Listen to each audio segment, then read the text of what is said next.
Good evening, everyone, and welcome to the fifth and penultimate Norton Lecture by Viet Thanh Nguyen, the Pulitzer Prize-winning author of The Sympathizer and Errol Arnold Chair of English at the University of Southern California.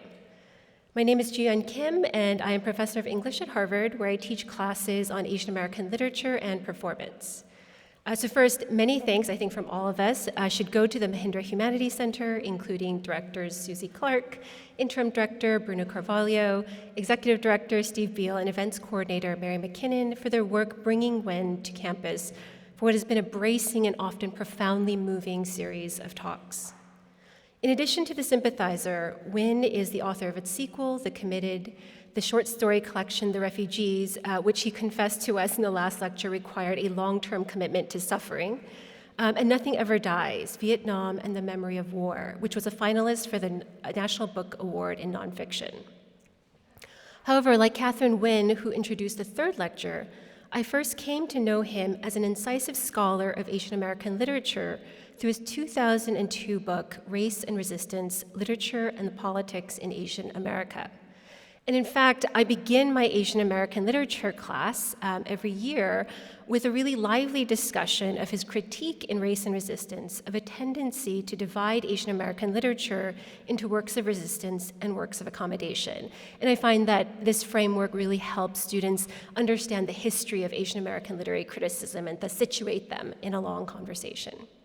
And I'm eager now to return to the classroom so that I can bookend that conversation with his incredibly evocative characterization of Asian America as a monstrous creation, I think one that we would agree is beautiful and messy, and his call for Asian Americanists to reckon deeply and fully with the field's indebtedness to and appropriation of Edward Said's work on Orientalism. So tonight, Nguyen will be in conversation with Professor Mai Der Vang, who joins us from California State University, Fresno. An accomplished poet, she is the author of Yellow Rain, which was a finalist for the Pulitzer Prize and received an American Book Award and the Lenore Marshall Poetry Prize from the Academy of American Poets. And so this really promises to be an incredible conversation between two amazing writers whom I admire very much. So in a few minutes, I promise I will welcome Viet Thanh Nguyen to the stage. However, I've been asked to very briefly encapsulate some of the ideas that have been running through his lectures in order to situate those of you who might be joining us for the first time, or those of you who might just need a refresher after all these lectures have been spread out over months. So first, something that you should know that's very important is although he will come to us as a single individual, you must remember that he always comes to us doubled, as himself and his other, as a contradiction and a promise. Whether tied to racialization, migration, or writing, this doubleness animates Nguyen's political commitments and aesthetic explorations, which are always intertwined. From his first lecture, he has sought to trouble our assumptions about the writer, the American writer, the ethnic writer, the refugee writer. The latter two designations, he suggests, have been treated as oxymorons. The refugee, reduced to bare life, is seen from a distance to be saved or to be destroyed, but not meant to be heard. The ethnic writer is praised or condemned for, and sometimes not even intentionally, representing a people. But, and this is the question that haunts those of us who tend to write about ethnic or minority works, the question is, can they write good literature? So standing before us as the Eliot Norton Professor in Poetry, one of Harvard's most prestigious honors in the arts and humanities, Nguyen obviously offers one answer to that question. But he also helps us to see that this is the wrong question to ask. In his meditations on literary form, and specifically on the question of what form his father's life might take, he asks instead what kinds of literary representation might adequately capture the horrors, the unknowability of border crossings, whether the borders of nations or the border between life and death. His lectures suggest that perhaps it is our literature that needs to catch up to the migrant, not the migrant who needs to adopt the ill-fitting forms made available to them. Throughout his lectures, Nguyen has insisted on reminding us of the material and historical conditions that have brought us here. I see both his humor in the moments of self-deprecation and what I would consider subtle Asian American jokes, and his grief in his reflections on his family as efforts to defamiliarize these lectures, to defamiliarize this encounter. Standing at this podium can require its own kind of border crossing, one in which the great mind must leave its refugee body behind.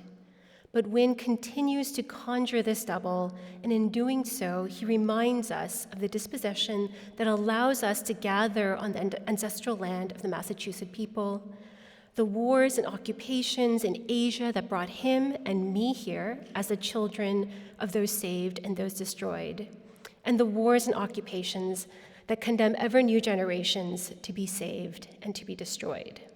Grief, he tells us, must be capacious and solidarity expansive. Please join me in welcoming Viet Thanh Nguyen to the stage.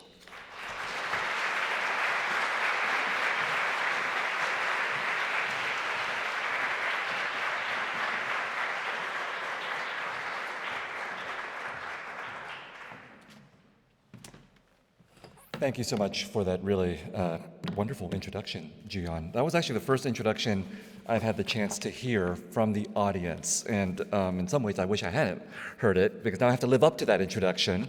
But thank you also to the Hindu Humanities Center and to Harvard and to the Cambridge community for having me out here. The fifth of 6 Norton lectures, we're almost done. And this one is on being minor. I am an American, not quite native-born, true, but mostly bred in this country, raised in Silicon Valley, where the future always shines brightly. A fate in many ways major, which is to say, a big deal, as all things American must be. But as major as my citizenship is, I'm also a minority, or so my government classifies me through its census. The connotations of being minor are often negative, or at least lesser. Athletes in the minor leagues, and artists' minor works, a minority's minor feelings. To be minor is to be unimportant, casually dismissed, of lesser ability, easy to exploit, vulnerable to danger, in need of protection. Being minor might mean being smaller in number relative to a larger population, as when one is a minority, but sometimes a larger population might have less power than a minority, as when small gangs of well-armed foreigners colonize large masses of natives. When it comes to gender, the population of the United States has slightly more women, at 50.4% than men, but women might still be considered minor, earning 82 cents to the dollar compared to men, while comprising 85% of domestic violence victims. Being minor is partly about numbers and partly about power. Where they meet shapes our perception of who is minor and what that means. Even those comfortably in the majority, numerically speaking, may feel minor if their power and privileges become contested. The majority, however defined, strikes back, partly out of fear that the minority seeks to replace them, doing essentially what the majority might have done to others in order to become major. This fear extends to culture as well, where symbolic war manifests in the struggle over whose stories are told and taught. The sense of being a minority has been with me from some of my earliest memories in the United States, although I wouldn't have called myself a minority, the word and idea too complicated for my childhood self. I would also not have called myself a minor, someone small, underage, not yet autonomous. Although I'm now undeniably an adult, a sense of being a minor still persists despite being a father of 2. So long as my own father lives, I'm still his son. A feeling bordering on a kind of paralysis that descends on me the moment I return to his house, where I'd spent many childhood hours lying in bed, reading books, and fantasizing about becoming a writer. At the beginning of my literary dreams as a boy, I aspired to be major, even though I also greatly enjoyed minor pleasures, from comic books to the genres of science fiction, fantasy, and westerns. I knew these kinds of stories did not belong to the genre that refuses to call itself a genre, which reserves for itself the name of literature. So I set out to educate myself in my adolescence by reading Austen, Dickens, Dumas, Twain, Hardy, the Brontes, Hemingway, Fitzgerald, Steinbeck, among many others who needed no first names. Reading entertained and enlightened me, not just illuminating my mind, but rendering me weightless, making me easy to transport, as if fired by a rocket, into distant worlds. My education was Catholic, culminating in 4 years at a Jesuit, all-boys college preparatory that sought to turn us into men for others, as the Jesuit slogan went. This was the 1980s. Death squads had murdered Jesuit priests and Catholic nuns in El Salvador. The assassins had trained at the School of the Americas in Fort Benning, Georgia, where my future father-in-law, as yet unbeknownst to me, had once completed his own airborne training in the segregated 1950s along with other South Vietnamese paratroopers. My future father-in-law and his comrades were being schooled to defend freedom and democracy, while some of the martyred clergy practiced liberation theology, the only Catholic doctrine that had any attraction for me. During my Jesuit years, I instinctively understood that art was liberating, just as religion was also supposed to free us from the world and our bodies. My school curriculum included the Bible, as major as it gets, along with many examples of the human word, like The Sound and the Fury, Ulysses, the Communist Manifesto, the Bell Jar, and the Color Purple. In retrospect, I understood that the authors of these works might be considered minor in some way. William Faulkner, a regional writer from the American South. James Joyce, an exile from a colonized Ireland. Karl Marx and Friedrich Engels waging intellectual guerrilla war. Sylvia Plath, a white woman. Alice Walker, a black queer woman. Each was so successful in making a major language their own that it might be difficult to hear the minor notes of their biographies. But if I could cite Faulkner, Marx, and Joyce using only their surnames, thus acknowledging how they ascended to the genre that doesn't call itself a genre, were Plath and Walker still examples of genres that are called genres? Women's literature, black women's literature. The minor itself is a genre, while the major is not, unless it is contested. The contrast between minor and major usually works to outline the minor, as when Zora Neale Hurston wrote, "I feel most colored when I'm thrown against a sharp white background."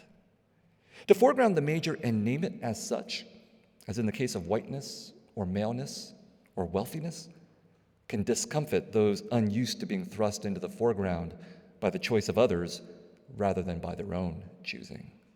To label Faulkner, Marx, and Joyce not as individual geniuses, but as examples of dead white male literature is to describe major Western literature as simply a genre versus a canon.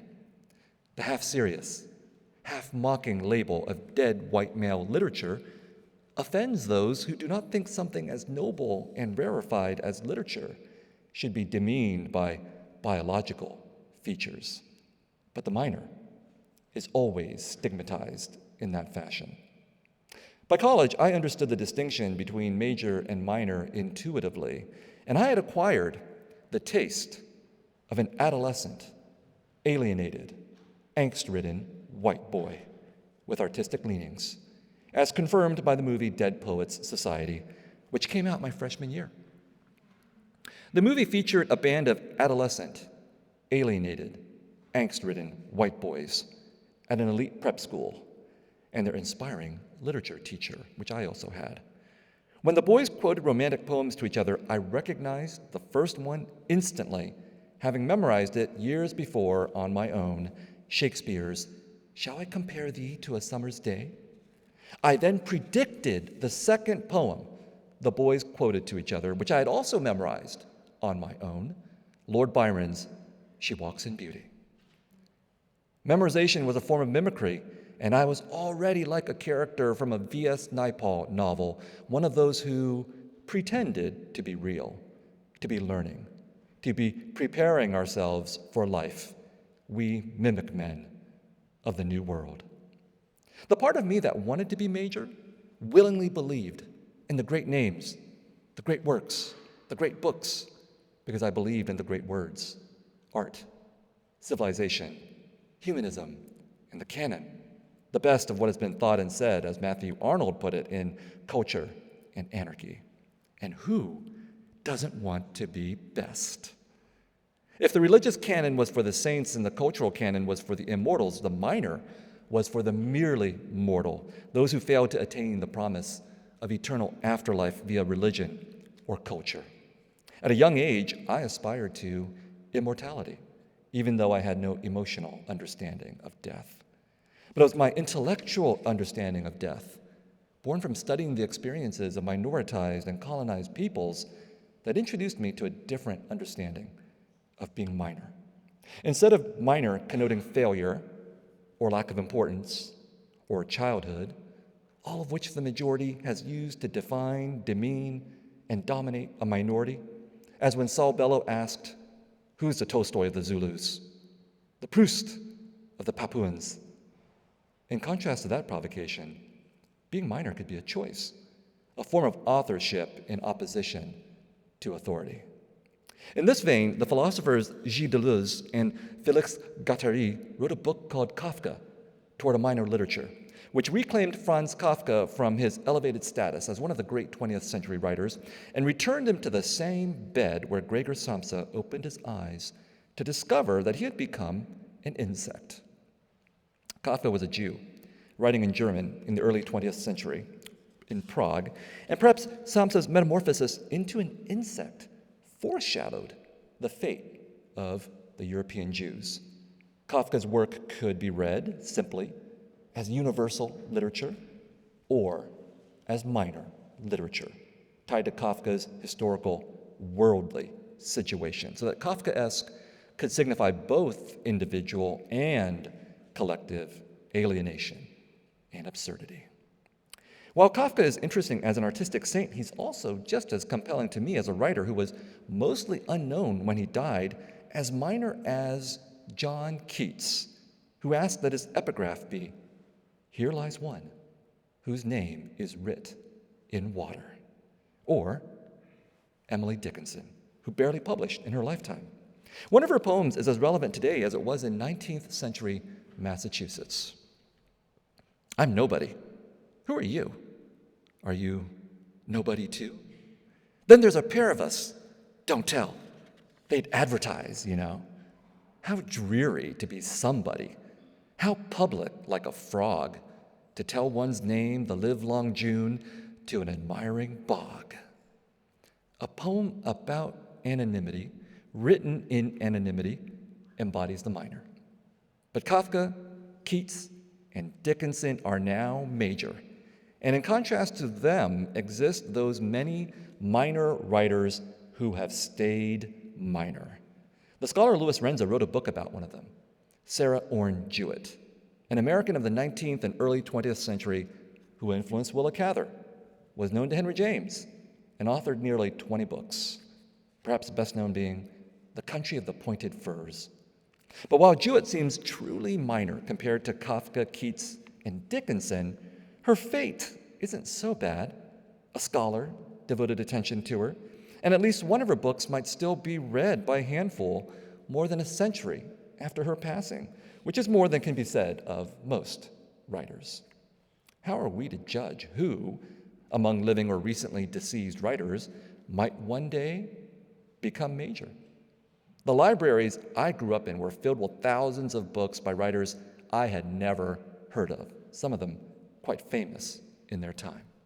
And today, some dead authors whose names dominated only a decade or two ago are rarely mentioned, their life force no longer animating the admiring bog of the literary scene. But literary reputation doesn't concern Deleuze and Guattari so much as the minor as a mode of opposition. For Guattari and Deleuze, the minor is always political. This doesn't predict the nature of those politics or their possibilities and consequences. A classic example of such a disagreement over being minor and its relationship to politics and literature is found in James Baldwin's critique of what he called the protest novel. Baldwin's examples are Harriet Beecher Stowe's Uncle Tom's Cabin and Richard Wright's Native Son. For Baldwin, while the protest novel is an accepted and comforting aspect of the American scene, it's guilty of good intentions and bad writing. Uncle Tom's Cabin might have been a massive 19th century bestseller that promoted the anti-slavery cause, but it left behind the legacy of Uncle Tom himself as a figure of repugnant subservience and self-sacrifice. Just as problematic for Baldwin is the protagonist of Native Son, Bigger Thomas, a poor young black man from the Chicago ghetto who commits rape and murder. Bigger is Uncle Tom's descendant, Baldwin writes. I'm going to quote Baldwin for a long time here. So exactly opposite a portrait that it seems that the contemporary Negro novelist and the dead New England woman are locked in a deadly, timeless battle. Black and white can only thrust and counter-thrust as they go down into the pit together. Bigger's tragedy is not that he is cold or black or hungry, not that he even is American, black, but that he has accepted a theology that denies him life, that he admits the possibility of his being subhuman and feels constrained, therefore, to battle for his humanity. But our humanity is our burden, our life. We need not battle for it. We need only do what is infinitely more difficult: accept it. The failure of the protest novel lies in its rejection of life, the human being, the denial of his beauty, dread, power, in its insistence that it is his categorization alone which is real and which cannot be transcended. I agree with much of what Baldwin says, and so apparently do many others. If we judge by a metric found in the author profiles of the New York Times Book Review, one standard question: you're organizing a literary dinner party. Which 3 writers, dead or alive, do you invite? This popularity contest is truly a trivial metric. But since human beings generally, and writers specifically, are vulnerable to pettiness, these invitations are not unworthy measure of literary influence. The 2 authors with the most invitations to these soirees are William Shakespeare and James Baldwin, tied at 32 invites each.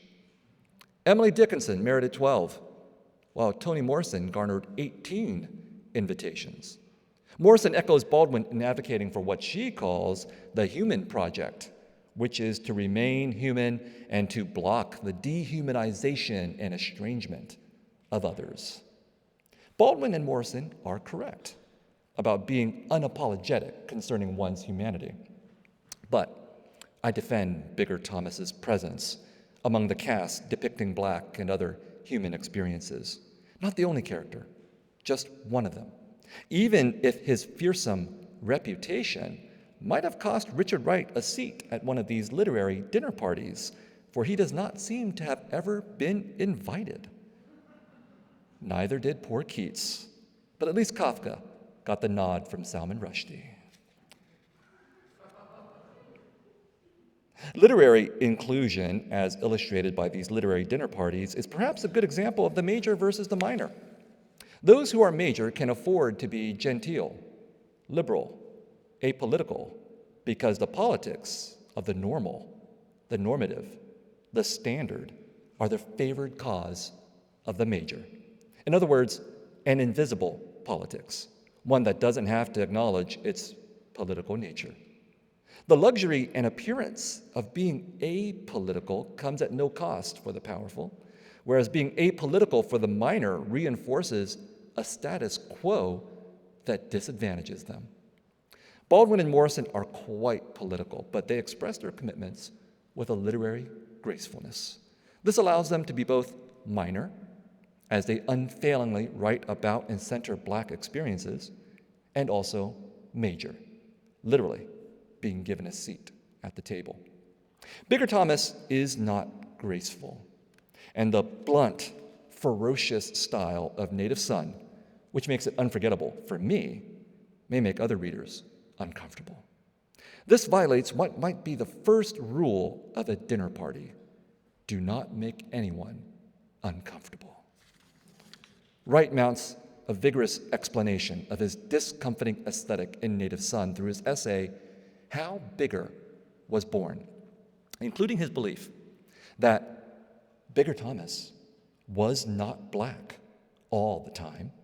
He was white too, and there were literally millions of him everywhere.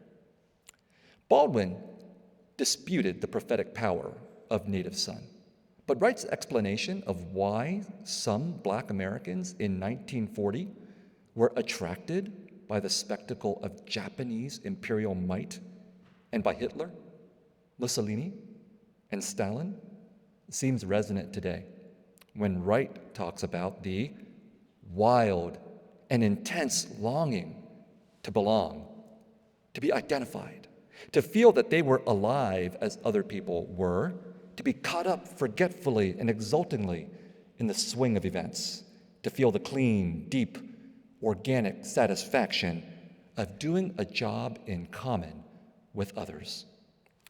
This populist solidarity, enthralled with fascism, cruelty, and collective violence, is not something we have left behind, but exists as the shadow of expansive solidarity.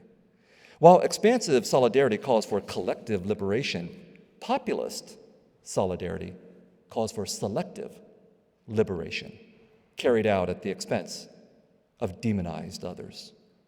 Condemned to death, but thinking he has freed himself in his own mind, Bigger Thomas embodies that limited vision of liberation. He unsettles some readers because he resists the sentimental impulse of literature, at least the kind of writing often praised by well-meaning readers, myself included at times, who seek to defend the value of literature in a debased age, which is probably every age, according to writers. This sentimentalism is the major urge to believe that literature is good for you, like vegetables or organic food, that it can improve us, elevate us, teach us empathy. But much of the impact of Native Son depends on its depiction of Bigger Thomas as someone who refuses to agree with the moralizing lure of redemption or the call for a shared humanity. Bigger says, what I killed for must have been good. When a man kills, it's for something. I didn't know I was really alive in this world until I felt things hard enough to kill for him. It's the truth. While Baldwin decries the master-slave dialectic that condemns both white and Black to the abyss, it seems that Wright knows exactly what he is doing, showing that the abyss remains open at our feet. Wright traces his creation of Bigger Thomas to the reaction to his first book, Uncle Tom's Children, a collection of novellas from 1936. I had made an awfully naive mistake, Wright wrote. I had written a book which even bankers' daughters could read and weep over and feel good about. If I ever wrote another book, no one would weep over it. It would be so hard and deep that they would have to face it without the consolation of tears.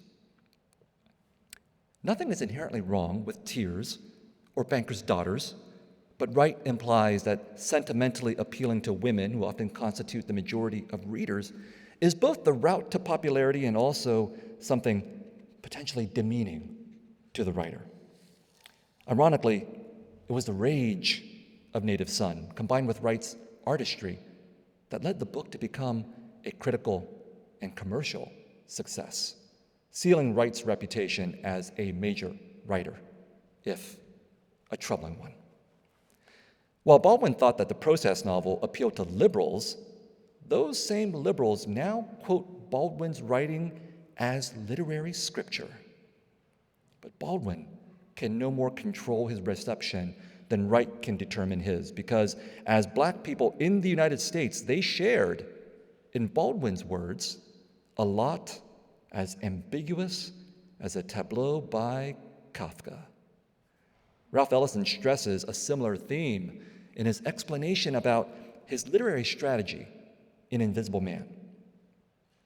The aim is a realism dilated to deal with the almost surreal state of our everyday American life.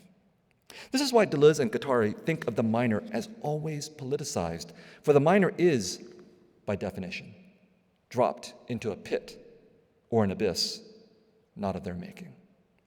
The Kafkaesque nature of racial alienation means that in the parable of Baldwin and Wright, neither offers a better solution than the other.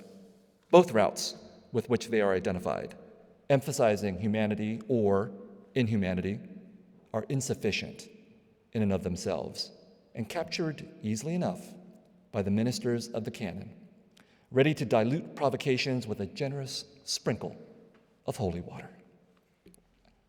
Baldwin and Wright were not only minor writers in terms of race in the United States, they were also minor writers within empires, the American and the French. They both moved to France and died there as exiles or even perhaps as refugees. Wright died in Paris in 1960 with the American empire still ascendant, not yet checked by the war in Vietnam. Before his death, he had traveled through Africa, met with anti-colonial leaders, attended the Bandung Conference in Indonesia. Aware of the French war in Algeria, which killed over 1 million Algerians, and in which Algerian revolutionaries killed a fair number of the French, Wright kept silent for fear of offending his French hosts, given that he couldn't return to the United States. The work of Frantz Fanon, who died a year after Wright, gives us one way of understanding the difference between Wright as an author and Bigger Thomas as a character. At the end of Black Skin, White Masks, Fanon argues that it's through the effort to recapture the self and to scrutinize the self, it is through the lasting tension of their freedom that men will be able to create the ideal conditions of existence for a human world.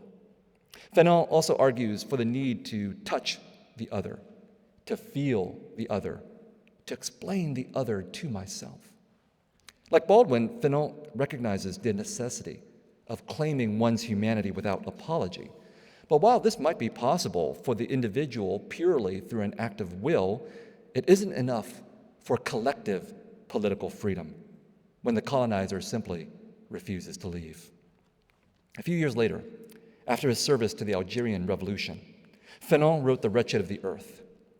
Here, he considered the necessity, even inevitability, of violent armed struggle against colonization, even if that violence inflicted terrible trauma on those who suffered it and those who wielded it, and even if that violence could not guarantee a just post-colonial society.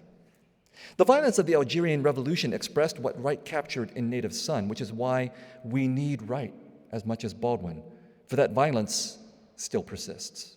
By the late 1960s, with the war in Vietnam peaking, with Malcolm X, Medgar Evers, and Martin Luther King Jr. assassinated, Baldwin was comparing the violent suppression of the Black Panthers to the American counterinsurgency against the Viet Cong. If a younger Baldwin had decried what he considered to be the myth of an unreal Bigger Thomas, an older Baldwin endorsed the legend of the Black Panthers. The reality of the Black Panthers and the Viet Cong was complicated, but in their most heroic mode, they threatened the unimpeded exercise of American violence, domestically and internationally. By the time Baldwin died in France in 1987, however, the resurgence of that American empire against what Ronald Reagan called the evil empire of the Soviet Union was quite visible. Although the United States is not so much an empire of territory as in the British and French cases, but a constellation of military bases around the world. An empire that does not call itself an empire deserves a literature that doesn't identify itself as a genre, but instead aspires to an invisible, unmarked universality, a majority that provides the background against which numerous minorities stand out, to be targeted or to be tokenized.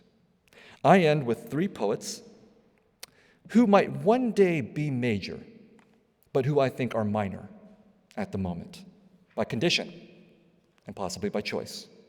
They grapple with the inevitability of violence that comes with being an empire's minor subjects.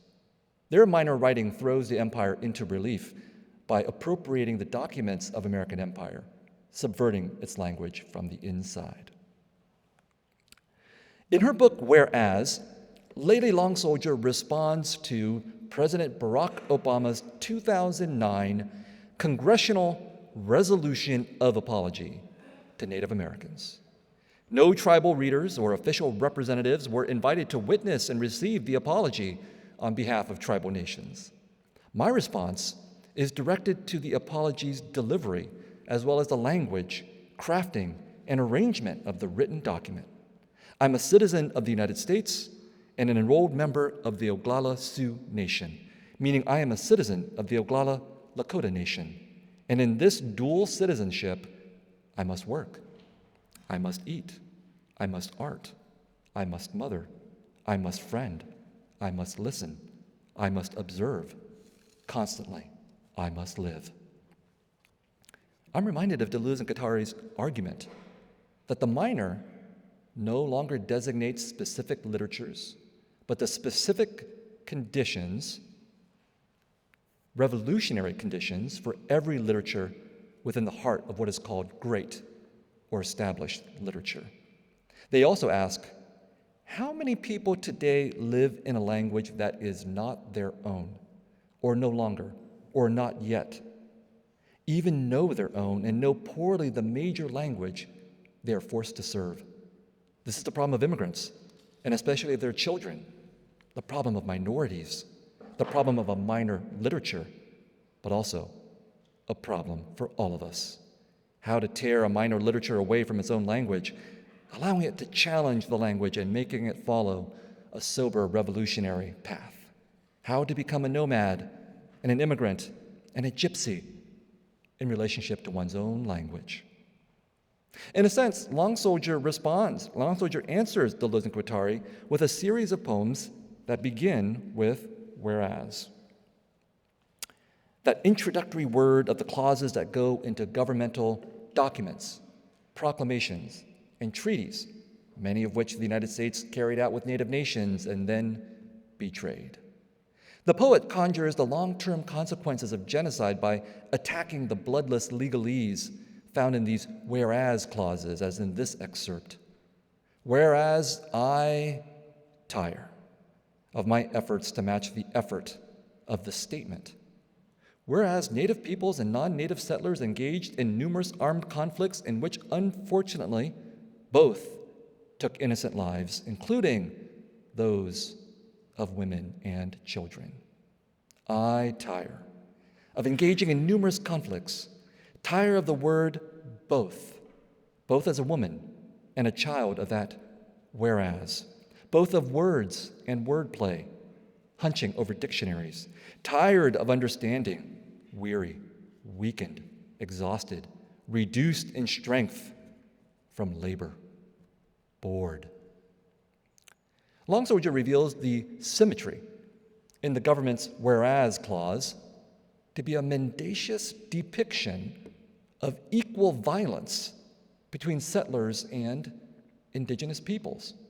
The seemingly neutral, reconciliatory language of both and, which actually favors the colonizer, reminds me of President Jimmy Carter's statement in 1977 that the destruction was mutual between Americans and Vietnamese during the American War in Vietnam. This moral material, and mortal equivalence is what Americans want to hear, even if it is patently, quantifiably false. The destruction was not mutual by any means. In another example, Long Soldier dwells on the language of Obama's apology, given that the words apologize or sorry do not exist in many native languages. I'm going to start quoting from about the fourth line down. This doesn't mean that in native communities where the word apologize is not spoken, there aren't definite actions for admitting and amending wrongdoing. Thus, I wonder how, without the word, this text translates as a gesture. The United States, acting through Congress, on behalf of the people of the United States to all Native peoples for the many instances of violence, maltreatment, and neglect inflicted on Native peoples by citizens of the United States. On the facing page, Long Soldier writes, I express commitment to reveal in a text the shape of its pounding, followed by an array of words from the congressional resolution, but with spaces removed and syntax stripped. The words, forged into an arrow pointing at the redacted apologizes, lose their meaning, exposing the emptiness of this resolution and recalling perhaps the government language of earlier generations that allowed the stealing of native lands, the imprisonment of indigenous peoples on reservations, the kidnapping of their children. Empires and war machines deploy the language of neutrality, bureaucracy, and symmetry to disguise the impact of their asymmetrical policies and weaponry. Stealth bombers require stealth language. The poet Somaz Sharif demonstrates this in Look, a book of poems ignited by jargon, drawn from the Dictionary of Military and Associated Terms of the United States Department of Defense. She scatters these terms throughout her book and responds to them, as in this poem. Contaminated remains. Wash hands before getting in bed. Leave interrogation room before leaving cell. Teach your mouth to say, honey, when you enter the kitchen. Damage area. Does not include night sweats or retching at the site of barbecue. Dead space. Fridge is full after the explosions. The hospital places both body parts out back, where crowds attempt to identify those who do not answer their calls by an eyeball, a sleeve of a favorite shirt, a stopped wristwatch. Destruction radius, limited to blast site, and not the brother abroad who answers his phone, then falls against the counter or punches a cabinet door. The deadness of the military dictionary's language cloaks the deadly effects implied by the language.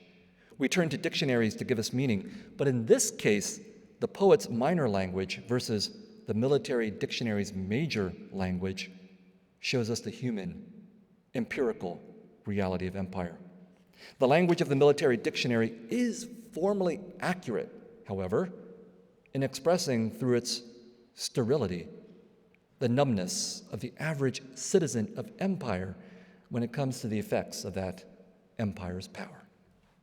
Another writer who responds via poetic form to the rationalizations of empire and its documents is Mai Der Vang, my respondent tonight. In her book, Yellow Rain, she writes, I am a daughter of Hmong refugees. Mother and father were among the fled, which makes me among the fled. Some of the Hmong fought alongside Americans during the war in Vietnam, when the CIA and U.S. Air Force waged the so-called secret war in Laos. Tens of thousands of Hmong died, but the United States abandoned most of its Hmong allies at war's end, and many of the Hmong became refugees. They recount being attacked by their enemies with a chemical weapon dropped from planes and helicopters, which they called Yellow Rain. Those killed by Yellow Rain might have numbered 6,000, 20,000, or 40,000. Vang assembles a fearsome range of documents which she takes apart and reassembles, comments on, and mixes with her own poems. U.S. Embassy cables, maps, photos, historical facts, scientific studies, refugee questionnaires, and lab reports concerning the physical specimens of blood and urine taken from Hmong survivors, some of which arrived in a deplorable condition, according to a 1984 report. A lab report the following year says, "You may destroy these samples." Vang also includes the testimonials of Hmong survivors, but since they are neither Western nor white, their evidence has not proven sufficient to Western and white authorities. Not trusting these Hmong sources as definitive, U.S. officials investigated the incidence of yellow rain, but could come to no conclusion as to whether yellow rain was or was not chemical warfare.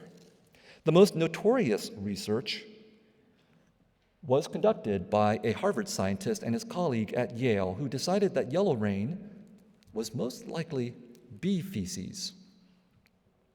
Vang writes, "They made the Hmong appear as if we were confused, as if we couldn't tell the difference between what the earth gave and what man made, the difference between shit and death." For Long Soldier, Sharif, and Vang, the major official language they inhabit and subvert obfuscates through both precision and vagueness. The carefully worded apology, the efficient jargon, the scientific objectivity all amount to symbolic weaponry, one that can be disassembled in a minor poetry that may not look like literature to some, given its incorporation of the non-literary. In case anyone might think being called minor is insulting, I also prefer to think of myself as minor, although I was surprised to come across an academic essay not long ago about my work that called me ultra minor, which might be a bit too minor. The question is, why aspire to be major? For writers, being consecrated as major is best done when the author is dead, when the flesh of fame has decayed, leaving only the bones of the art. Consciously aspiring to be major as a living author could lead to major art, but can also lead to collaboration with the ruling tastes of the day, shaped in my case by the politics of an empire that refuses to call itself an empire. Empires can intoxicate themselves with the fumes of their power, while artists can likewise be seduced by the delusion of wanting to be major, as in the belief that one can master writing. Isn't there always something in our art that eludes us? I think of my art as the calling that allows me to create and therefore approach something like the divine, which cannot be mastered. In a more earthly sense, while literature is sometimes still a major art form that can garner respect or provoke fear, even in the most capitalist societies, literature is also minor relative to the artistic juggernauts of movies, music, and video games. Working in an art form that is major to me but minor to many others leaves me with a sense of humility before my calling. I do admit to being human, however, very human. And I, too, like dinner party invitations, or at least the idea of them. Better invited than not invited, perhaps, but the thought of an afterlife spent attending an unending dinner party in a clean, well-lit room surrounded by literary celebrities and the masters of the universe, congratulating each other on being the best and the brightest, occasionally gazing down with pity at the poor folks in the pit, fills me with dread. The underworld will be warmer, and with the lights turned down low, perhaps a lot more fun. Thank you very much.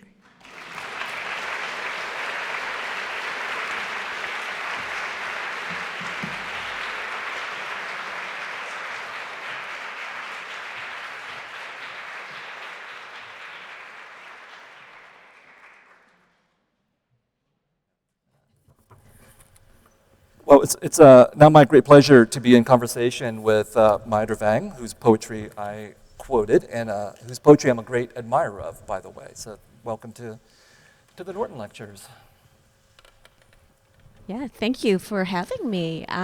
Thanks for this invitation. Thank you to the Mahindra Humanities Center for coordinating this series and for arranging me to be here. Yeah, that was a wonderful, wonderful lecture, Viet. Yeah. How are you, by the way? Exhausted, honestly, but we're almost done. One more to go. Almost, yeah. It was nice to catch up with you, but also sort of nice to kind of see that you've just been so productive and so busy in the book that just came out this past year too. So congratulations on all your wonderful accomplishments. So I have a lot of questions for you. I've been thinking a lot about what you've shared in the lecture around sort of the distinctions between major and minor, and you sort of think about major in terms of whiteness or maleness or wealthiness. That's kind of how you sort of make those distinctions, and anything that's not those things can probably be considered minor. And then you also ask a really good question: how are we to judge who among the living or the deceased might one day become major?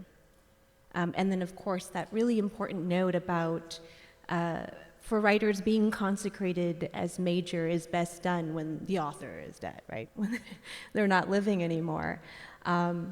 So it made me think a lot about the conditions or the sort of infrastructure or the set of parameters that allows for a writer to sort of move between being major and then minor, or minor and then major, vice versa, to sort of cross that border, kind of hearkening back to your last lecture on the idea of crossings and borders. I wondered about that. I wondered, well, what is it? What is it that allows for that crossing to happen, for those shifts to happen? And I thought about this idea of writers who are able to achieve a kind of timelessness in their work, so much so that you find yourself saying, that feels like a writer who's ahead of their time. When I thought about Emily Dickinson, in fact, because Emily Dickinson, for me, is a poet who I've always felt was ahead of her time. When she was writing, what she was writing at that time was pretty wild and radical. And I also thought about Muriel Rukeyser, who Adrienne Rich has also described as being ahead of the thinking of her time. And Adrienne Rich, who was really involved in sort of reviving her work as well. So it made me think, what is it that allows a writer to then, if they remain minor in their life, to become major afterward? And maybe there's something about the work or the times that people are living in that somehow resonates with where people are at later down the road. So I guess my question is, what do you think are the conditions or the set of parameters or the infrastructure that sort of allows that to happen for writers to cross that border, that sort of cross from being major to minor, minor to major, whether alive or posthumously? Well, I think that obviously there are writers who are already major in their own lifetimes, right? And I think for me the perfect example is Steven Spielberg. I would love to be Steven Spielberg because I think he's probably a very genuine artist, and then his genuine tastes resonate with billions of people. It's a fantastic situation to be in.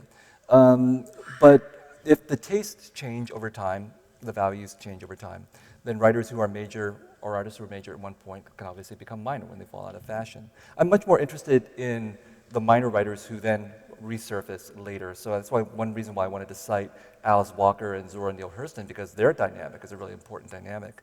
With Zora Neale Hurston being the third part of this controversy with Baldwin and Wright. I mean, she was someone who Wright was very, very critical of for not appropriately embodying the particular kinds of political and racial commitments and that Wright Wright believed in. And then it would take Alice Walker to find Zora Neale Hurston in a very famous essay and bring her back to visibility, deserved visibility. And so I think that, just to use that example, Zora Neale Hurston was both of her time and ahead of her time, because she was writing about the folk and the people that she knew, the regions that she knew, She was writing that without apology, right? And writing that perhaps without necessarily as, I mean, she was worried about the market and about white patronage and all these types of things as well, but she still stuck to this idea that this people, these stories, this community were important regardless of how the major looked at that population. And so I think that, for me, is the hope that this is where what might appear to be minor, because it does not reverberate with major values, does not reverberate with what we are willing to pay money for. If we stick to these values, then sometime down the road, obviously not to our own benefit, someone else will be spoken to, because we, whoever it is that identifies as minor, has been so committed to looking at the value of these lives that no one else was valuing, or very few other people were valuing at that time.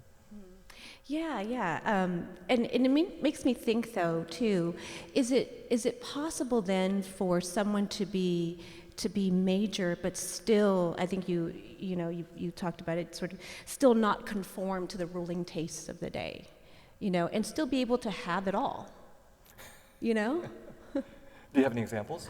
I'm asking, that's what I was thinking, Yeah, but I think that's an impossible question, because I'm currently writing an essay for the Washington Post about the National Book Awards of the 1950s, for example, and they have a whole series of essays that they've commissioned on every single decade of the National Book Awards. And so this is an interesting example, I think, of the writers who have it all. They won the major book awards, they got the book sales, they're famous, etc. And we inhabit that same moment now. We can look around and look at any number of writers who I've admired, and they're popular and they've won awards. But will they be major after we're all dead?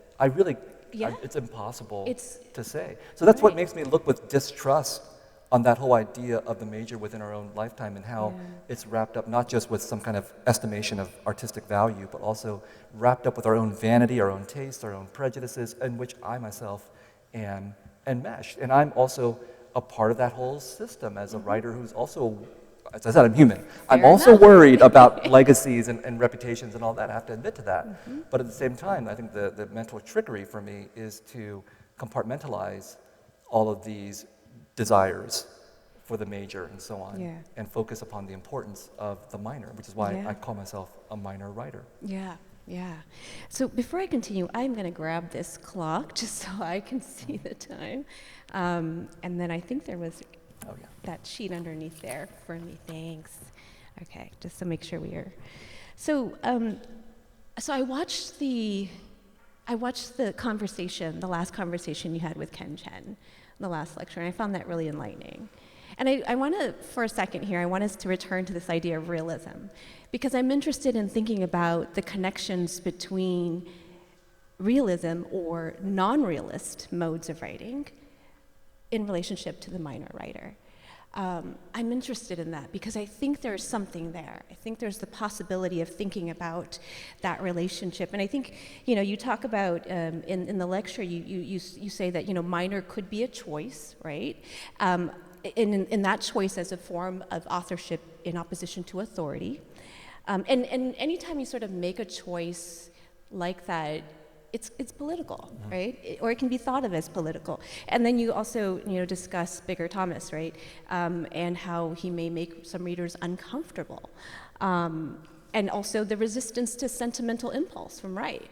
And I'm interested in that because, and then also Ellison, the quote about the aim is a realism dilated to deal with the almost surreal state of the everyday American life. So I think a lot about that. I think a lot about non-realist modes of writing because I do think that there's something, the power of surrealism, that allows us to kind of get to some complicated truth, some more truthful truth. Even though it's surreal, it allows us to kind of get to something that cuts right to the heart of the matter, right to the heart of what's ineffable. So I think about that. And I also, part of what Ken talked about in that conversation was that he had a dream. I think it was about his father. And dreams, the dreamscape place is also one of the most surreal spaces we can access. It's the unconscious mind. what is it about that, right? Like the unconscious mind, the surrealism, and the minor writer. So I guess, and also speaking of that the whole idea of what his father said to him in the dream, he said, you can't stay here in the underworld because you are not a citizen. It made me think a lot about the Hmong belief that you have to have a passport in the afterlife. That once your passport runs out, you have to go renew it so that you can be reborn. So it's so funny because, Hmong people are an oral culture, and yet we have this understanding of this piece of paper that is so critical to our rebirth. And how those borders and those nations cross into the afterlife, so much so that we even need a piece of paper to cross. Right? So I guess I want to just know from your perspective, what do you think is the relationship, whether it's harmonious or complicated or contradictory, the relationship between a minor writer's approach to realism, right? Is there a resistance to that? Because I personally am sort of very much in favor of non-realist modes in my own writing. But just what is it between the minor writer and these non-realist modes of writing or other approaches to realism? And even going back to sort of Bigger Thomas, this resistance to expectation or writing against expectation. Right. Well, in the lecture, I was talking about this distinction between being a minor writer who is minor by implication, by a fault of the aesthetic vision. Yeah. Right? Someone whose aesthetic vision does not survive over time or does not continue to impact over time. And I think in that sense, realism is appropriate for some kinds of minor writers in that sense. I mean, it's not that realism can't be powerful or that realism can't be useful and so on, but in the previous lecture, as you pointed out, I was making an argument that sometimes realism is not sufficient to address the complexities of what it means to be minor, because it is surreal, it is absurd, it is strange, and we've learned to become used to it. And that's where realism comes in. Realism is our buffer, is our cushion. We become acclimated, and then that becomes expressed formally in our writing, for example. The minor writer who I think tries to oppose that, I think is under pressure not to use realism at a certain point. Not to say that they have to be surreal constantly, but there's a range of aesthetic possibilities that they can choose from, which is why the Ellison example was great, because he didn't make a claim that he was writing completely surrealistically. He was saying surrealism dilated, or realism dilated to deal with the surreal qualities of everyday American life, especially for Black people. And I consider myself, to be deeply influenced by Ralph Ellison, so this spoke to me quite perfectly. He and I were working, God, I'm talking about myself and Ellison in the same breath, okay. We're working in prose, in the form of the novel. You're working in poetry. And the reason I really wanted to end with poets, Lady Long Soldier, Sameh Sharif, and yourself, is because your poetry really turns me on. I mean that in a good way. I started with these examples of the poets that I loved when I was a boy, not because I don't love them anymore, but because I did love them. They turned me on. I mean, reading Shakespeare and Byron and Shelley and the Romantic and Victorian poets, I loved that. And then I went to college, and the college professors killed my love of poetry. And so it would take me a long time before I would find the poets that, again, would speak to me. And so I feel when I read your work, and Lady Long Soldiers, and Sameh Sharif's, and Natalie Diaz, and Ocean Vuong, and many other contemporary poets of color, I feel like I understand what they're doing. I feel I understand the aesthetics. And because I think the aesthetics are an expression of how these poets are attempting to deal with surreal history at the level of the form, how they break up the language, how they, even as you do it, using the page itself as a canvas for the words, not just using the words as if they were transparent. I hope you feel the same way about what I'm saying about your work. It's like now I'm reading the poet, and the poet is right here in front of me, so you can disagree with my interpretation. Well, first of all, thank you for bringing my work into this conversation. I'm going to have to flip that too and say, I read A Man of Two Faces, and you're doing structural things in there too. I do think that their poetry. In fact, that was actually one of my questions, like, why did you use poets as examples to think about the minor writer? because and maybe you know that's something, you know, like what is it about poetry that allows the minor writer to have that refuge? Well, I think for me, and you might be offended by what I'm going to say, Oh. but I think of poetry as a minor art form, a minor art form that Well, can be and major. I would agree with that, Yeah. because poetry, we feel like the underdogs in literature. Yeah. Well, You know? because you're liberated, if that's the right word, from the worries of commercialism and capitalism and so on. When was the last time Fair a enough. work of poetry was turned into a TV series or a movie, for example? Right, well, you should see my royalty checks. That can be an art form too, the royalty statements. But, you know, part of the problem of the major and part of the advantage of the major is that it is heavily invested in. Yeah. And by that I mean invested in by large numbers of readers, by capitalism, by corporations, and so on. And so your prose works of nonfiction or fiction can become gigantic commodities. Yeah. Now, poetry, for better or for worse, is Yeah. no longer in that category. In the time of Byron or Shelley, it could be. You know, Byron was a megastar of his age. We don't have that much Right, anymore. right, yeah. And so on the one hand, it's a disadvantage because in some senses, poetry is minor because it's no longer at the center of our aesthetic and political conversations. But on the other hand, because you are free from the worries of the major, like you're free Yeah. from, am I going to land on the bestseller list, et cetera, you can say whatever you want to say. That's the freedom of the minor. Yeah, no, I feel you on that, because I do think that there's something about, like, because with poets, the restrictions they're not there in the same way, right? There aren't the demands of the market to write the next best-selling poetry collection, right? Although Ocean Vuong's done it, you know. But I guess the demands are not there in the same way, and that really does allow many poets to be able to sort of explore and to expand and to deepen in ways that are truly sort of within and very expressive. And I'm not offended anyway at all, by the way.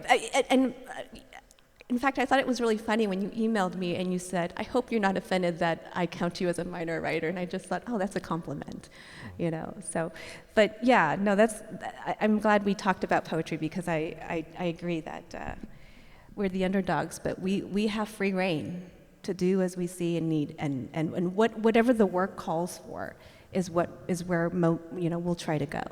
Well, this is where I think poets really do function as conscience, because I've always liked to say poetry costs you nothing but your life. Yeah. And of course that means nothing in American society. Mm-hmm. And so I think poets, for example, have oftentimes been the first mm-hmm. to respond to a political crisis, like mm-hmm. a war, for example, some mm-hmm. failure of our nation's morality, of our nation's ideology. And poets can respond first because mm-hmm. they have nothing to lose. And Hollywood is the last to respond because it has everything to lose, and we're talking about major art forms. Yeah, no, that's fair, although, there are poets who... Well, I don't want to idealize all poets. I'm just saying that there are some poets who can serve as the voice of conscience. And the other thing I think about, too, with poetry is that it's such a dexterous form of writing. It's multifaceted, right? You can do visual, you can sort of, kind of destabilize language in ways that you might not do in prose. You can sort of unsettle the grammar if you want, and these are ways in which I think are unexpected and are sort of pushing back against the institution of English to some degree, if that's the intent of the poet. Well, you tell me something. I have said this before, hopefully not in front of this audience, but I have said that fiction writers and prose writers in general, nonfiction too, mm-hmm. we are bound by other people's expectations of what the genre of prose is supposed to look like, so that if you deviate in any way, people start calling you an experimental writer, which I did. For example, I had no quotation marks in The Sympathizer and The Committed, and that is the biggest complaint that readers have. Like, why are there no quotation marks? That's not experimental in any way, shape, or form, but the conventions of prose are so hardened that it's difficult for writers to deviate. Now, with poetry, my suspicion, my envy, is that poets can do whatever they want and no one ever questions that a poet has done that, right? Because you're free to do anything you want. I mean, there's a limit, but I'm curious, are you writing poetry, by the way? No. Will you write poetry? Never. Never.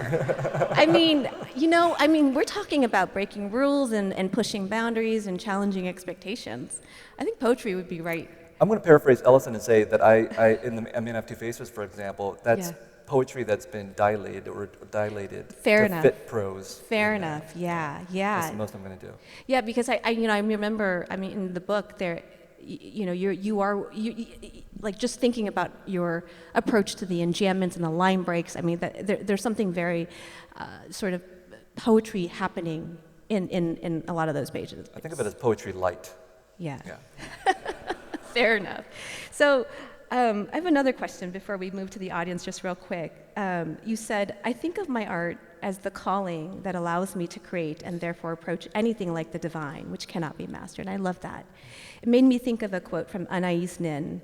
Perhaps I have loved the artist because creation is the closest we come to divinity.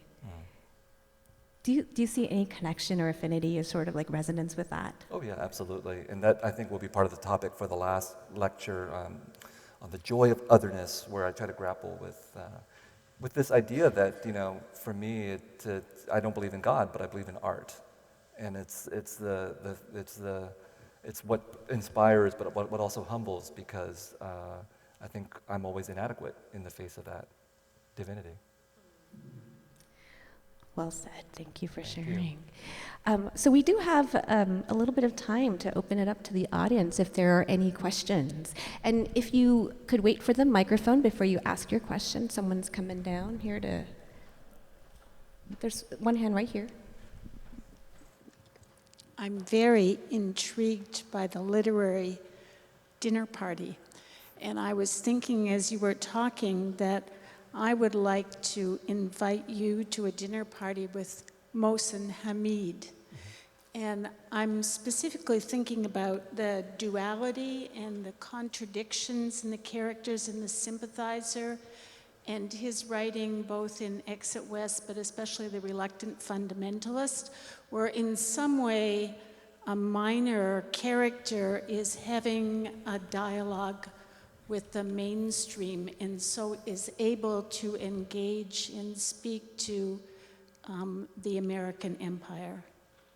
Who was the third person? You have to have three people. Me! I'm sorry.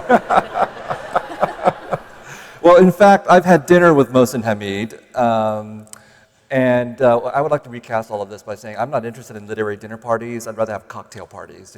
You'll get more honest responses out of a writer after you've pumped some alcohol into them.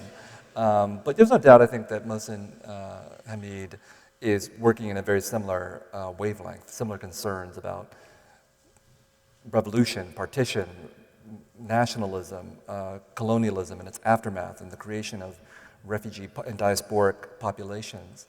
And so, he and I think, for example, in Exit West, the novel that you cited, it does go into the surreal. He's deploying non-realistic types of narrative practices to imagine a world that looks something like ours in terms of massively displaced populations. But there's also a surreal element of the portals that people can cross into that will transport them from one place to another. I think it's a metaphor for how abruptly jarring the experience of displacement can feel, both for the person who's being transported and the population that suddenly feels as if these aliens have arrived from some other world and just, appeared out of nowhere in Cambridge or in the Bay Area where part of this novel is set. So thank you for that invitation. No cheese, please. I don't eat cheese. There, I think there's one here and there's one in the back. Yeah. Hi, thank you for your talk. I was reading A Man of Two Faces while we were waiting for the talk to begin. And I noticed in the author bio that there is a forthcoming HBO limited series of The Sympathizer. And I'm curious to know, what are your hopes and what are your concerns about taking a minor story into such a major form? Oh, you had to ask the hard question. If you even think about the scale of what we're talking about, a novel would be lucky if it sold tens of thousands of copies, and even a mediocre TV series or a bad one would get millions and millions of viewers. And the cost of the TV series is just enormous. I just can't even get my mind around how much this production costs in terms of tens of millions of dollars. And so, to connect back to an earlier answer, you're absolutely right. It is a minor novel. I wrote it out of the sense that no one was going to read it, and therefore I was free to say whatever I wanted to say. And then, ironically, because I did that, and then the novel got lucky and got the prize and prizes, and then it's been turned into this major vehicle. But that transformation into the major vehicle wouldn't have happened without the minor conviction, combined with a lot of luck. How do I feel about it? I feel pretty good, actually. Yeah, I feel pretty good. I already got paid. And now we're planning for things like the red carpet premiere party and all this kind of stuff. And how I feel about it is that, and I've seen 5 episodes and I have 2 more waiting for me to watch, they're at least good. They're at least good. Whether they're great, I have no idea. They're at least good. And they're good because we brought on the right collaborators. And it was important that even though it's a major production from HBO and A24, it was important that my major creative collaborators were not Americans. Don McKellar, the head writer, Neve Fitchman, the producer, they're Canadians. And that's perfect, because Americans would have totally screwed me on this. Okay? And then Park Chan-wook is Korean, the leader of this entire enterprise. And so it was really important, to try to figure out how to navigate as carefully as I could or we could in this huge corporate machinery that is Hollywood. And there are prices to be paid, I won't get into that, but the end result is that even though everybody's talking about the TV series because Robert Downey Jr. is in it, and he plays all the white guys, and he's great, that's the lure for people to watch it. But once they start watching it, it's 7 hours of Hoa Xuan Day, Vietnamese-Australian actor playing the captain or the sympathizer. He's in almost every shot. And 90% of the cast is Vietnamese. And at least 20 to 40% of the dialogue is in Vietnamese. And so people are going to watch 7 hours of Vietnamese faces saying Vietnamese things and telling Vietnamese perspectives. And they may not agree with all of it, but the sheer force and presence of all these Vietnamese people that would have been worth the cost of whatever price I might have paid for going from minor to major in that case. Yeah. I think there was a question over there. Hi, thank you so much. This question kind of dovetails the previous one, which is, currently, do you think that, with the access of art now compared to, in the time of James Baldwin being a lot more accessible and one could argue a little bit more egalitarian than it used to be, do you feel like minor artists are in a position to see their art in a way conform to or change and push the boundaries of the major ruling culture?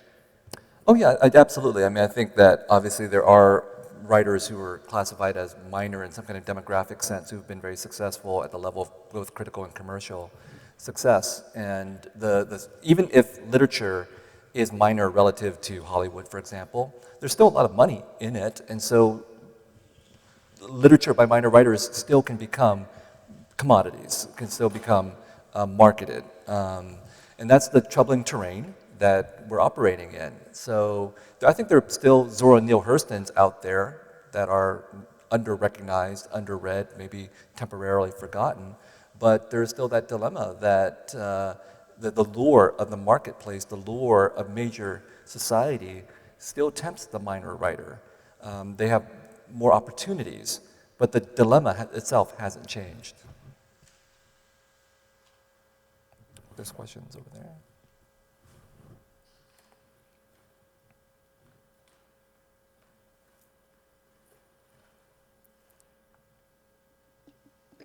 Thank you. Those are two tough questions to follow. What about the possibility that a writer becomes major not simply because he or she has died, but because they were a minor and the culture moved to incorporate them? I'm thinking of, for instance, of Allen Ginsberg, or Joyce, or Beckett, or Langston Hughes, or any number of people who wrote with the minor perspective, which ultimately got absorbed, one might say co-opted, and they became major through time because we moved with them. No, I think that's absolutely right. And again, it's through the forcefulness of that minor vision that shifts the cultural landscape, right? And that's why I wanted to cite people like Joyce, who, even if many people in this room have never read James Joyce, for example, I read Ulysses in high school, but that's a heavy lift for a lot of people. But he's become, someone like him, major, so major that he doesn't have to even be read anymore. Right?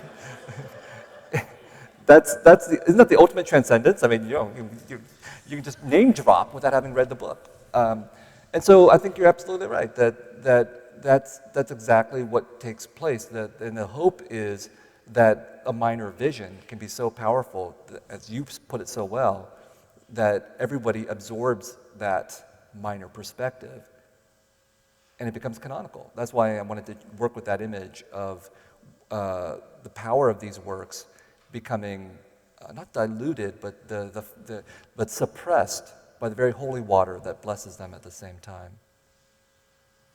It's really sort of on the readership to kind of decide those times and what will happen, it depends on the readership to actually read James Joyce. Yeah. If you read Ulysses, it's still a minor work in the sense that it's really, I think, still a very challenging work. But the idea of it has been turned into the major. And I'm quite familiar with that experience because there are any number of people who I don't think have read my work, for example, but they'll, say they like being around the work because they think they should. Or they like to just name drop Viet Thanh Nguyen. Invited to dinner parties. Fantastic. So I think we have time for one more question. Yeah.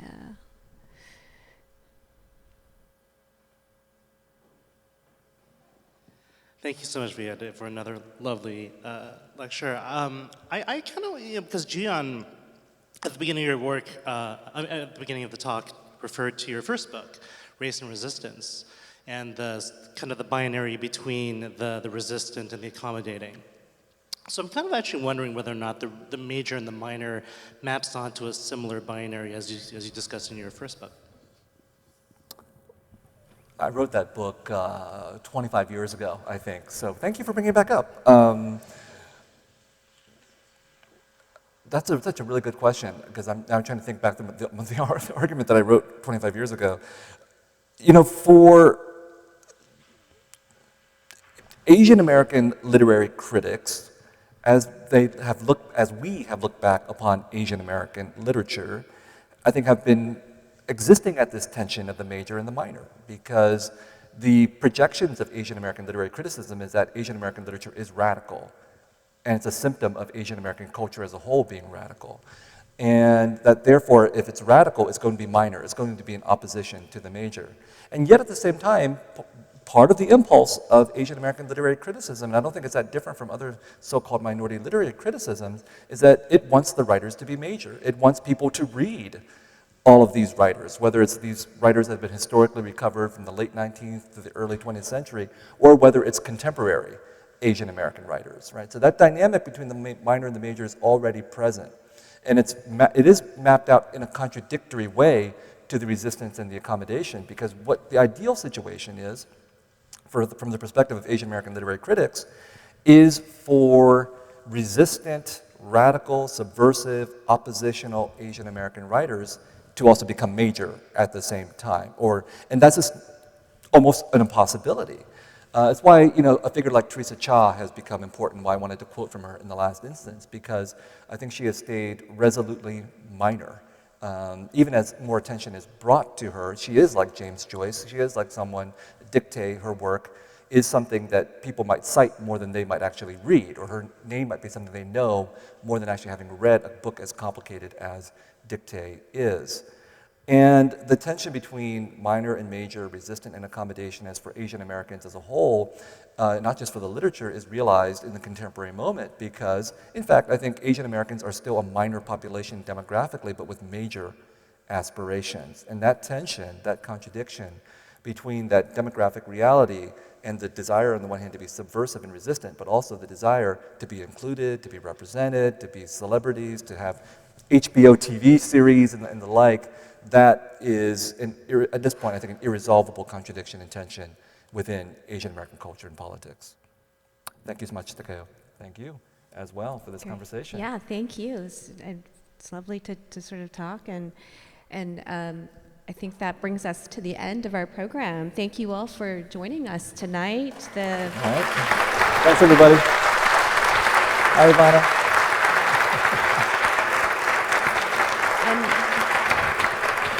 The next Norton lecture is the final lecture of the series, and it will take place on Tuesday, April 16th at Sanders Theater.